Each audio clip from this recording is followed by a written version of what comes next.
Fala galerinha, aqui é o professor Billy de Arte do Colégio Ateneu e vamos para a nossa 7ª aula. Bom pessoal, aqui na página 18, acompanha a leitura comigo.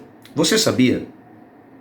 Um UI, que significa User Interface Designer, é um profissional do mundo digital que tem como especialidade tratar da interação entre a interface e o usuário. Sendo que a interface é o meio pelo qual o usuário interage com a aplicação projetada. Ao tratar da interação, o UI Designer se preocupa em estruturar visualmente elementos na interface, de forma que se anule quaisquer possíveis dificuldades e atenda às necessidades dos usuários. É o termo que se usa hoje para web designer, ou seja, um profissional que trabalha com aplicações online. Tá aí um bom profissional, né? Web designer, justamente trabalhando com a interface, né? Que é o aplicativo, que é o site, que é o pôster, que é a capa de revista, que é, enfim, o material que o usuário vai ter contato ali, que foi criado pelo UI designer, tá? Então realmente essa preocupação com a estrutura visual desses elementos é muito importante. E a gente está vendo justamente isso, né? Então, o princípio da unidade ou harmonia. Então, vamos ver agora esse elemento. Bom, unidade ou harmonia é um dos mais relevantes para o designer gráfico, é muito importante. A unidade fornece uma conexão entre todos os elementos em uma composição, criando um tema visual total. Então, a proximidade e a proporção são maneiras fáceis de alcançar a unidade, criando uma sensação de distância entre os elementos. Como você pode ver aí, ó, existe uma proximidade de elementos similares presentes aqui nessa segunda imagem, tá? E já essa proximidade é ausente na primeira, mas não que isso seja errado, né? Depende da ideia que se quer passar, tá? Mas só para se ter uma ideia aí desse procedimento, desse elemento. Mais um elemento, a repetição.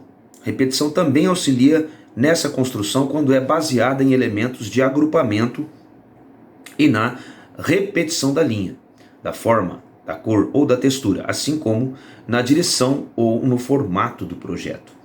Então, o alcance da unidade também pode ser bem sucedido por meio do uso de outros procedimentos, como alinhamento à esquerda, à direita, justificado, centralizado, tudo isso a gente vê no Word, né? Quem mexe com Word sabe muito bem disso.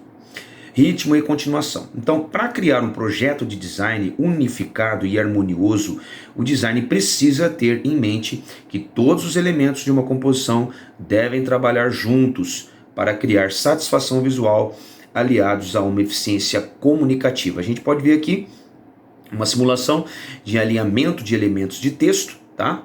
Na primeira a gente vê que existe a falta de alinhamento, que cria obrigatoriamente um movimento nessa composição, enquanto na segunda tem-se aí uma sensação estática, uma sensação de algo parado. Só para lembrar que portfólio é o conjunto de trabalhos executados, muito importante saber isso.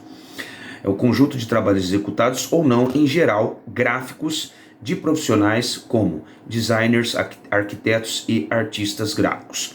Eu digo ou não porque esse trabalho pode ser executado ou não, depende do cliente, tá? Mas o portfólio, se ele existe, ele foi feito para ser executado, mas quem bate o martelo é o cliente, tá?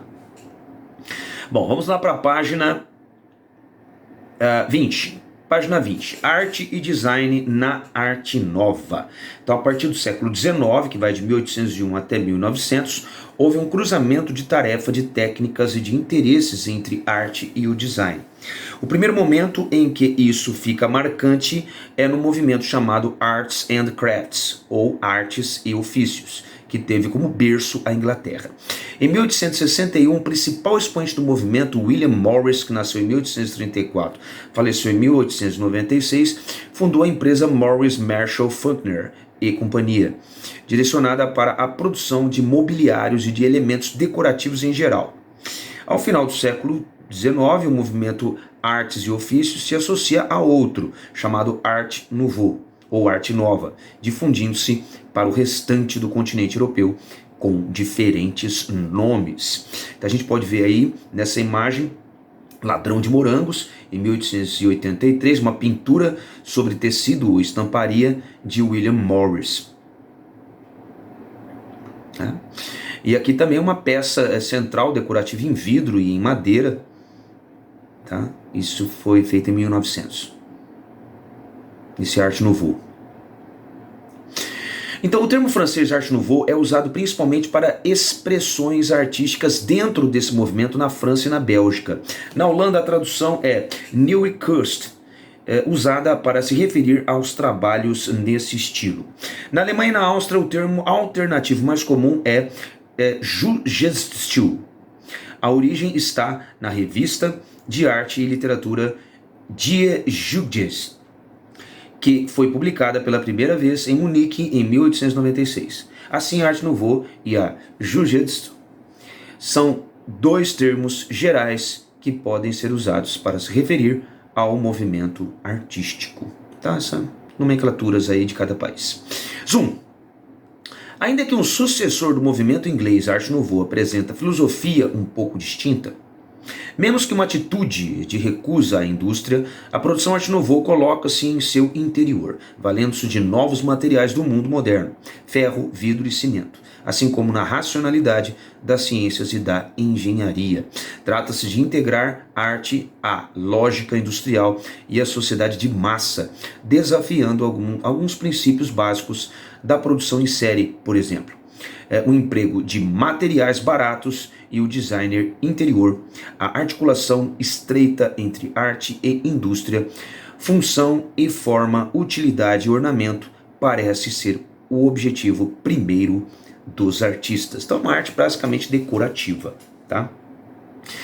Mas a Arte Nouveau alcançou popularidade em 1890 e 1905 e foi amplamente praticado nos campos da arte e da arquitetura, né, que trabalha com decorações de interiores, né. É um termo francês que significa nova arte e é caracterizado por motivos orgânicos e vegetais, além de outras formas altamente estilizadas, né? Lembrando bem o rococó, o barroco, né? Pelo exagero de detalhes. Muitas vezes as formas orgânicas assumiam a forma de curvas repentinas, referenciadas pelo termo chicote. Seu curto sucesso partiu de uma reação contra a arte acadêmica do final do século XIX e foi substituído pelo desenvolvimento de estilos modernistas do século XX. A gente pode ver aqui, ó, um prato em cerâmica, né, chamado La Plume, de Alphonse Mucha. Tá? Esse prato foi feito em 1899, em Art Nouveau. Na questão da arquitetura de interiores, a gente pode ver um Hotel Tassel, em 1893, em Bruxelas, na Bélgica. É possível ver o trabalho das volutas, que ficam em cima ali da sustentação ali, né? Dá para ver em cima as volutas e formas orgânicas no chão, nas colunas, no teto, nas grades e no portão. Tá? Então tem a coluna e em cima as volutas, dá pra gente ver no portão também. Tá? E aqui Antoni Gaudí, né? Na fachada da casa Batlló, em Barcelona, na Espanha. Tá? A gente vê bem esse movimento orgânico aí, né? E exagerado. Bom, você sabia? A chancela oficial das academias, associada à defesa intransigente de certos ideais artísticos e de padrões de gosto, que os prêmios e concursos explicam, traz consigo a recusa de outras formas e de concepções da arte, o que acarreta um inevitável conservadorismo. Daí o sentido pejorativo que ronda as noções de arte acadêmica e de academismo, associadas à arte oficial, à falta de originalidade e à mediocridade. Os grandes artistas do século XIX, como boa parte dos impressionistas, procuraram canais alternativos para exibir suas obras, à margem da academia, né? Isso não deve afastar a compreensão das reverberações da arte acadêmica no mundo todo. No Brasil, a origem da arte acadêmica liga-se à criação da Academia Imperial de Belas Artes, AIBA, inaugurada oficialmente em 1826, e marca o início do ensino superior artístico no Brasil. Tá? Apenas a título de reflexão aí. Bom, em relação ao design gráfico, voltando, né, à nossa produção gráfica, a Art Nouveau, né, o Art Nouveau, era popular na produção de livros e na impressão de posters, embora fosse usado por artistas para uma variedade de outros tipos de trabalho, incluindo anúncios, revistas, etiquetas e tipografia. Esta era tão ornamentada que não era desejável para texto, mas excelente para trabalhos de exibição. Por quê? Porque sujava um pouco, né? A mensagem não ficava tão explícita, e isso atrapalhava um pouco a transmissão. Aqui a gente vê um projeto da placa, de uma placa para a Casa Pública do Leão de Ouro. Fica bonito, né? Mas, publicitariamente falando, não é muito legal.